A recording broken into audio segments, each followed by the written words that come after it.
علی محمد وآل محمد.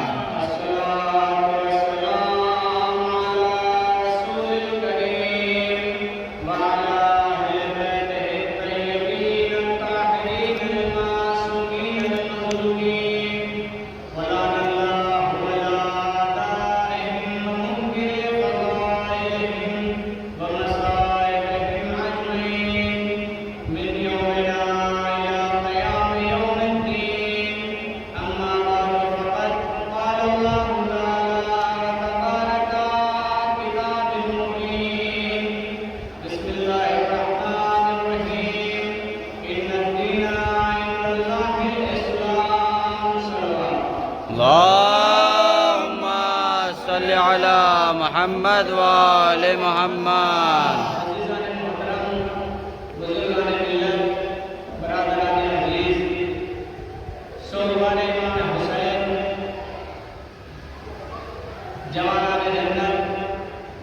آپ کے سامنے منبر پر بیٹھنے کا شرف حاصل ہوا اور آپ لوگوں کا شکر گزار ہوں کہ آپ لوگ ہماری حوصلہ افزائی کے لیے فرش عزا پہ آئے. کم لوگ آئے لیکن زندہ آئے، کیونکہ جب بھی ہم نے کم دیکھے تب بھی ہم نے کربلا دیکھی. جب ہم نے کم لوگوں کو دیکھا تب ہم نے کربلا کو دیکھا. کیونکہ کم ہوں لیکن معتبر ہوں، بے شک زیادہ ہوں اور چھوٹا ہوں کوئی فائدہ نہیں. تو میرا موضوع گفتگو روایت نہیں آیت ہے. وہ پروردگار جس نے آسمان کا شادیانہ لگایا، وہ پروردگار جس نے زمین کا فرش بچھایا، وہ پروردگار جس نے دریاؤں کو روانی دی، وہ پروردگار جس نے پہاڑوں کو استحکام دیا، وہ پروردگار جس نے چڑیوں کو چہک دی، وہ پروردگار جس نے پھولوں کو مہک دی، وہ پروردگار جس نے ڈالی کو لچک دی، وہ پروردگار جس نے جنت کو نور دیا، وہ پروردگار جس نے انسان کو شعور دیا. سبحان اللہ سبحان اللہ. پروردگار اپنی پاک و پاکیزہ کتاب میں ارشاد فرما رہا ہے، ان الدین عند اللہ الاسلام. اللہ کے نزدیک جو سب سے عمدہ، سب سے بہترین، سب سے اچھا، سب سے خوبصورت، سب سے حسین، سب سے بلند، سب سے اعلیٰ جو دین ہے وہ ہے دین اسلام. دین اسلام بدترین سازشوں کا شکار ہو گیا. اس میں کئی فرقے بن گئے. اب ہر بندہ اپنی عبادت کے پیچھے ایک لالچ کو چھپا کے رکھے ہے. وہ لالچ کیا ہے؟ وہ لالچ ہے جنت کا.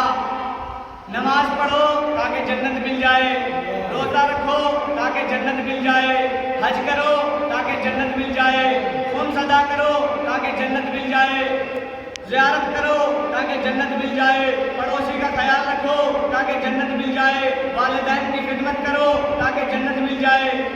لوگ جنت کے پیچھے لڑ رہے ہیں لیکن یہ کوئی نہیں پوچھتا کہ جنت کا مالک کون ہے. سبحان اللہ. اگر آپ کسی ابھی مکان کو خریدیں، کسی گاڑی کو خریدیں، کسی زمین کو خریدیں، کسی بھی چیز کو خریدیں تو سودا صرف مالک سے ہوگا. سودا ہمیشہ مالک سے ہوتا ہے.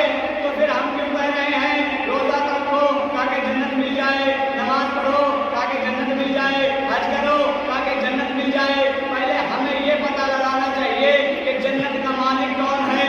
اب جو بندہ یہاں رکھ کے ہاتھ نماز پڑھتا وہ اپنی مرضی سے نماز نہیں پڑھتا بلکہ امام کی مرضی سے پڑھتا ہے. جو بندہ سینے پہ ہاتھ رکھ کے نماز پڑھتا ہے وہ اپنی مرضی سے نہیں پڑھتا بلکہ امام کی مرضی سے پڑھتا ہے. جو بندہ ہاتھ کھول کے نماز پڑھتا ہے وہ اپنی مرضی سے نہیں پڑھتا بلکہ امام کی مرضی سے پڑھتا ہے. تو ہمیں یہ بحث چھوڑ دینی چاہیے کہ کس کا وضو صحیح، کس کی نماز صحیح، کس کی نماز غلط، کس کا سبحان اللہ سبحان اللہ. پہلے ہمیں بیٹھ کر ایک جگہ اکٹھا ہو کر انتخاب کرنا چاہیے کہ امام کس کا. سبحان اللہ سبحان اللہ سبحان اللہ. واہ جہنمی، ان کے ماننے والے بھی جہنمی، جس کا امام جنتی. سبحان اللہ سبحان اللہ. واہ واہ سبحان اللہ. قرآن سے پوچھتے ہیں کہ کس کا امام غلط، کس کا امام صحیح. قرآن نے واقعات کتاب موٹی کرنے کے لیے نہیں لکھے، ہمیں بتانے کے لیے لکھے. تو قرآن کہتا ہے کہ چاندنی رات تھی، دو امام گھر سے نکلے، ایک حق کا امام، ایک باطل کا امام. حق کے امام کا نام موسیٰ، باطل کے امام کا نام فرعون. آگے آگے موسیٰ، پیچھے پیچھے موسیٰ کی قوم، اس کے پیچھے فرعون، اس کے پیچھے فرعون کا لشکر. اب موسیٰ اپنے مٹھی بھر مسلمانوں کو لے کر جا رہے تھے. سامنے آ گیا دریا.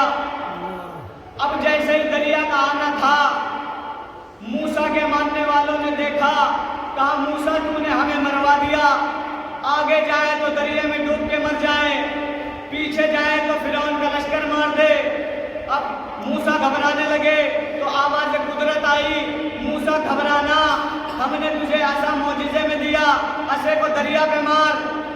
اب موسیٰ نے عصے کو دریا پہ مارا، ایک رستہ بن گیا، دریائے نیل کی نہریں پھٹ گئی. ایک رستہ تیار ہوا، ایک رستہ بنا. اب ایک رستہ بنا، قومیں تھی 12، آپس میں جھگڑا ہونے لگا، آپس میں تکرار ہونے لگی. پہلے میں گزروں گا، پہلے میں گزروں گا، پہلے میں گزروں گا. اب موسیٰ اور پریشان ہوئے. اب آواز قدرت آئی، موسیٰ پریشان مت ہو، میں نے تجھے ایسا معجزے میں دیا. عصے کو دوبارہ دریا پہ مار، عصے کو دوبارہ دریا پہ مارا. اب رستے بن گئے 12، رستے سبحان اللہ، سبحان سبحان اللہ، سبحان اللہ. واہ واہ واہ، سبحان اللہ. صلی علی محمد وآل محمد. نعرہ حیدری، حیدری. خاندان زہرا کی عزت و عظمت پر باواز بلند صلوات. محمد وآل محمد. سبحان اللہ، سبحان اللہ. اب موسیٰ اپنے مٹھی بھر مسلمانوں کو لے کر گزر گئے. موسیٰ والے کیوں گزرے؟ ان کا امام اچھا تھا. فرعون والے گھر کیوں ہوئے؟ ان کا امام برا تھا. اب جب موسیٰ اپنے چند مسلمانوں کو لے کر گزر رہے تھے تو موسیٰ کی قوم کے کچھ بندوں نے پیچھے مڑ کے دیکھا کہ پیچھے پیچھے فرعون بھی آ رہا ہے، اسی رستے سے فرعون آ رہا ہے. اب موسیٰ کے چاہنے والوں نے کہا موسیٰ رستہ صرف ہمارے لیے نہیں بنا، پیچھے فرعون بھی آ رہا ہے. اگر رستہ صرف ہمارے لیے بنتا تو یہ فرعون کیوں آتا؟ اب چلتے چلتے موسیٰ نے پروردگار عالم سے دعا کی. اب دعا کرنا اس بات کی دلیل ہے کہ قوم حجت سے مانگتی ہے، حجت اللہ سے مانگتی ہے. تو موسیٰ نے کہا پروردگار رستہ اگر صرف ہمارے لیے بنتا تو یہ فرعون کیوں آتا؟ اب آواز قدرت آئی، موسیٰ تو صرف اپنے بچا، موسیٰ تو صرف اپنے بچا. آج ہمیں فرعون نہیں مارنا بلکہ ہر فرعون ہی مارنا ہے. سبحان اللہ. موسیٰ صرف اپنے بچا. اب موسیٰ آگے چلے، کہا موسیٰ صرف اپنے بچا. آج میں نے ملک الموت سے یہ نہیں کہا کہ اسے مارنا ہے، اسے چھوڑنا ہے، اس کی جان لینی ہے، اس کو زندہ چھوڑنا ہے، بلکہ ہم نے آج پانی پر وحی کر دی ہے، بلکہ میں نے آج پانی پر وحی کر دی ہے کہ موسیٰ والوں کو چھیڑنا نہیں، فرعون والوں کو چھوڑنا. سبحان اللہ، واہ واہ، سبحان اللہ، واہ واہ. ہو سکتی ہے تو پروردگار عالم دوزخ کی آگ پر بھی وحی کر دے گا، علی والوں کو چھیڑنا نہیں. سبحان اللہ، واہ واہ واہ، سبحان اللہ، واہ واہ واہ واہ واہ. صلی علی محمد وآل محمد. سبحان اللہ، واہ واہ واہ. یا علی، یا علی.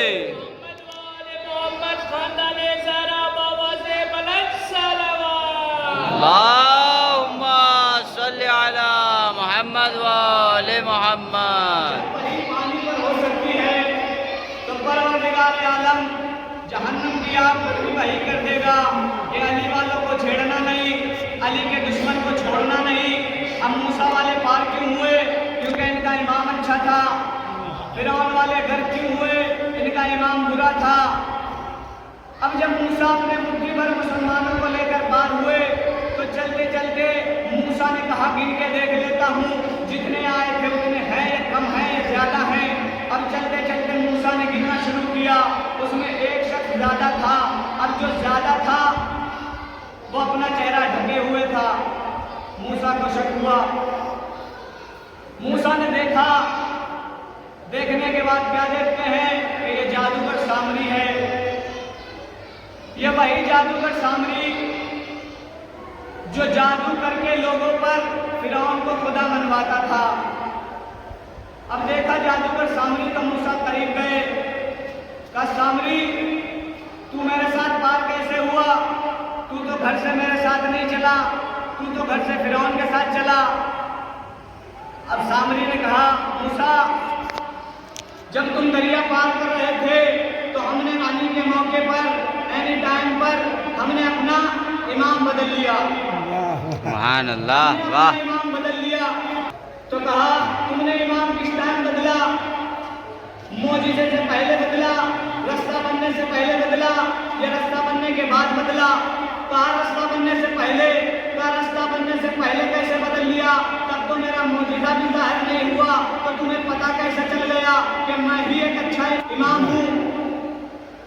کہا جب آپ گزر رہے تھے تو آپ گھوڑا لے کے آگے بڑھے, تو آپ کا گھوڑا آگے آگے چل رہا تھا, آپ بیٹھے تھے اور آپ اتنے مطمئن تھے کہ ایسا لگتا تھا کہ آپ کے ساتھ کوئی ہے. آپ کا مطمئن چہرہ دیکھ کے میں سمجھ گیا کہ آپ ہی سچے امام ہیں. اسی لیے میں نے اپنا عقیدہ بدل لیا, اپنا مزاج بدل لیا کہ یہی سچا امام ہے. اب موسیٰ 40 دن کے لیے کوہ طور پہ گئے. اس کے بعد 40 دن کے لیے موسیٰ گئے. موسیٰ کوہ طور سے واپس لوٹے تو موسیٰ نے ایک شخص سے پوچھا جو لوگ ہمارے ماننے والے تھے, جن کو ہم لائے تھے بچا کے, وہ کہاں گئے؟ تو اس نے کہا انہیں جادوگر سامری اپنے گھر لے گیا. کہا کیوں؟ کہا اس نے لوگوں سے جادو کر کے بچڑے کو خدا منوانا شروع کر دیا. اب اللہ کے نبی کو جلال آیا. موسیٰ گئے سامری کے گھر, دروازے پہ تک الباب کیا. سامری باہر آیا, اللہ کے نبی کو جلال میں دیکھا. دیکھنے کے بعد سامری سے کہا جس بچڑے کو تم لوگوں سے سجدہ کروا رہے ہو اس بچڑے کو لے کے آؤ. کیا وہ سچ میں بچڑا بولتا ہے؟ تو سامری نے کہا ہاں وہ بچڑا بولتا ہے. کہا اچھا لے کے آؤ.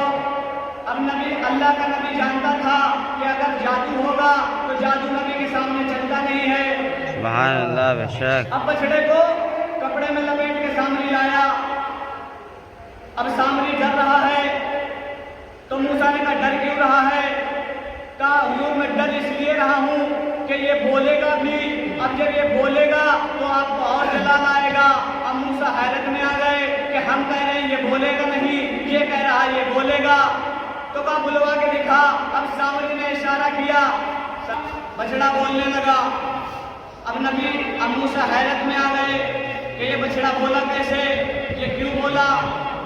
تو سامری نے کہا جب آپ دریا پار کر رہے تھے تو میں نے دیکھا کہ آپ کے آگے بھی کوئی تھا, کوئی گھوڑے پہ سوار جا رہا تھا. اب اس کے گھوڑے کی جو سینہ اٹھ رہی تھی, جو اس کے پیر اٹھ رہے تھے, اس کے نیچے مٹی تھی, اس کے نیچے ایک نور تھا. میں پیشے سے جادوگر تھا تو میں نے اس مٹی کو موقع دیکھ کے ہی اٹھا لیا, اپنی جیب میں چھپا لیا. شیعہ کہتے ہیں کہ وہ مولا علی تھے اور سنی کہتے ہیں کہ جبریل تھے. اب اس سوال کی ہمیشہ کے لیے گردن توڑ دیتے ہیں.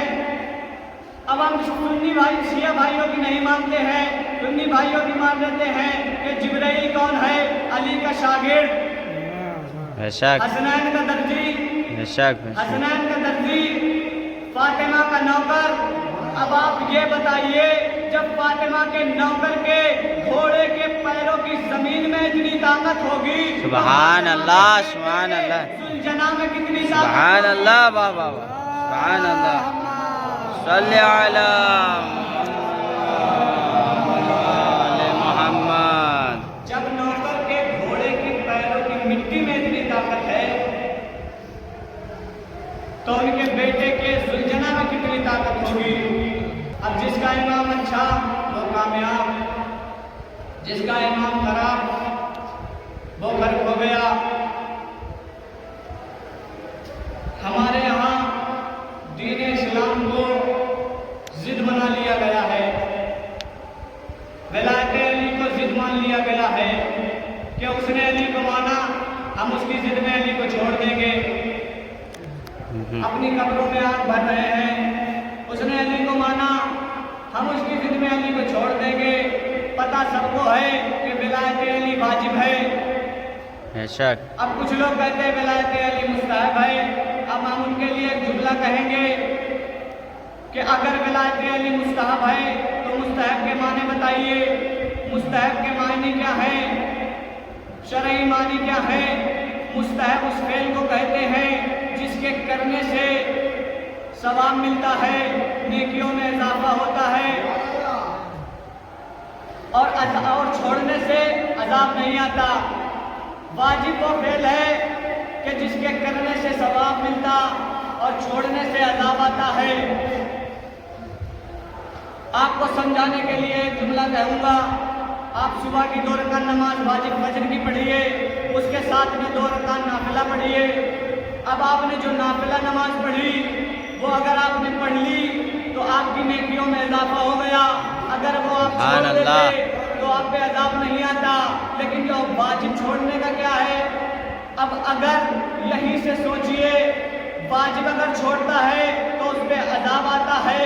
اب جو لوگ کہتے ہیں ولایت علی مستحب ہے تو ہمیں وہ یہ بتائیں کہ غدیر کے میدان میں اگر ولایت علی مستحب تھی تو غدیر کے میدان میں حارث پہ عذاب کیوں آیا؟ سبحان اللہ، واہ واہ واہ، سبحان اللہ، واہ۔ کیوں آیا؟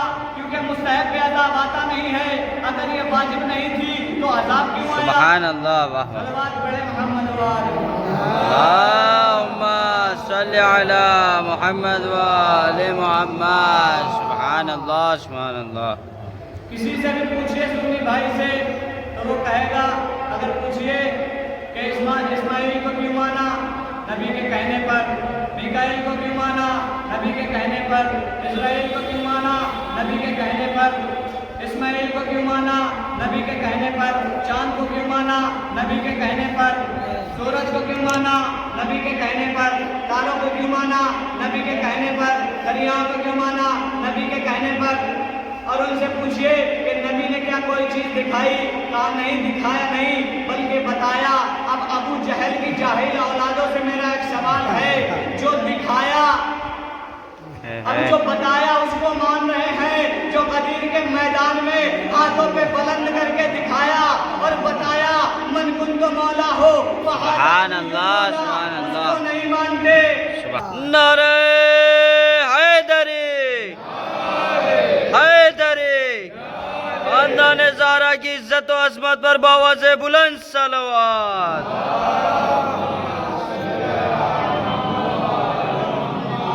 سبحان اللہ۔ اس کو مانتے نہیں، جو بتایا اس کو مانتے ہیں۔ اگر آپ کو جنت میں جانا ہے تو آپ کا عقیدہ پختہ ہونا چاہیے۔ اگر آپ عبادتیں کر رہے ہیں اور عقیدہ پختہ نہیں ہے تو آپ کبھی بھی جنت میں نہیں جا سکتے۔ کوفے میں مولا علیہ السلام سے ایک شخص نے کہا، مولا میدان قیامت میں ہم آپ کو کیسے پہچانیں گے؟ آپ کو کیسے پہچانیں گے؟ آپ کہاں پہ ہوں گے؟ کس شکل میں ہوں گے؟ تخت پہ ہوں گے یا تاج پہنے ہوں گے یا دائیں ہوں گے یا بائیں ہوں گے؟ تو مولا نے کہا سنو، ہمیں ڈھونڈنے کی ضرورت ہی نہیں پڑے گی، انا صاحب المیزان، ترازو ہی علی کے ہاتھ میں ہوگی۔ سبحان اللہ، علی رہے ہوں گے۔ واہ واہ۔ اب اس نے کہا مولا اب یہ بھی بتا دیجئے، اگر آپ تول رہے ہوں گے تو اگر ہماری نیکیاں کم ہو گئی اور گناہ زیادہ ہو گئے تو آپ کی ولایت کا کیا ہوگا؟ آپ کی محبت کا کیا ہوگا؟ تو کہا مولا نے کہا گھبراؤ نہ، جب فرشتے تمہاری نیکیوں کو تولیں گے، اگر گناہ کا پلہ بھاری ہوا، نیکیوں کا پلہ ہلکا ہوا تو ہم فرشتوں سے کہیں گے ایک طرف اس کے گناہ رکھ، ایک طرف ہماری ولایت رکھو۔ سبحان اللہ، سبحان اللہ، واہ ہم واہ، اسے بچا لیں گے۔ سبحان اللہ۔ اب جس کا ارادہ مضبوط ہوگا، جس کا عقیدہ مضبوط ہوگا، وہی جنت میں جا سکتا ہے، کیونکہ صرف عبادت کرنے سے ہی اگر جنت ملتی تو سب سب سے پہلا حقدار ابلیس ہوتا. اچھا 4,000 سالوں کا ایک سجدہ کیا ہے اس نے.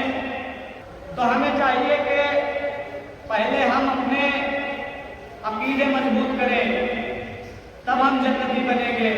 بس عزادارو, ہم اپنی گفتگو کو سمیٹتے ہوئے چند فکر مصائب کے اور زحمت تمام. آج 6 محرم ہے. 6 محرم اس بڑے جوان بیٹے سے منسوب ہے. سلام ہو اس منظر پر کہ جب امام حسین لاش علی اکبر میں گئے, جانے کے بعد ایک مرتبہ کا اخبار, ہماری کمر جو ہے خمیدہ ہو گئی ہے, یہ تیرا باپ, یہ بزرگ باپ تجھے کیسے ڈھونڈے, اکبر مجھے آواز دے.